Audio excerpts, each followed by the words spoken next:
உங்க கொள்கை எதிரின்னு சொன்ன பாஜக தலைமையிலான என்டிஏ கூட்டணியில போட்டியிட்ட ஒரு சட்டமன்ற உறுப்பினரை அந்த கட்சி தலைவருக்கே தெரியாம, அந்த கட்சி தலைவருக்கு தெரியாம திருட்டுத்தனமாக இந்த ஆட்சிக்கு ஆதரவு தர வச்சிருந்தீங்க. இப்ப நான் சொல்றது ரொம்ப டீசென்டான வெர்ஷன். அந்த திருட்டுத்தனமான வார்த்தை மட்டும் நிக்கிறேன். அந்த கட்சி தலைவருக்கே தெரியாம இந்த ஆட்சிக்கு ஆதரவு தர வச்சீங்க.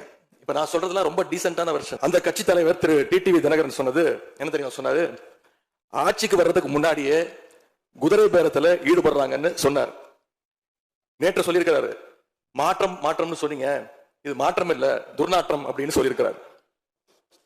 அடுத்து அதே பாஜக தலைமையிலான என்டிஏ கூட்டணியில் இருக்கக்கூடிய பெரிய கட்சியான அதிமுக இன்னைக்கு கிட்டத்தட்ட 2 பிளவுபட்டிருக்கு.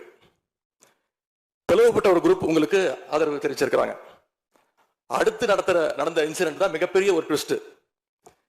பிளவுபட்ட குரூப்ல இருக்கக்கூடிய ஒரு தலைவரோட வீட்டுக்கு ஒரு புது சோஃபா போகுது. சோஃபா பின்னாடியே புது முதலமைச்சரும் அந்த வீட்டுக்கு போறாரு. புதுமையான ஆட்சி புதுமையான ஆட்சின்னு சொன்னீங்க. இன்னைக்கு புஷ்பா பட பாணியில ஆட்சி நடந்துகிட்டு இருக்கு.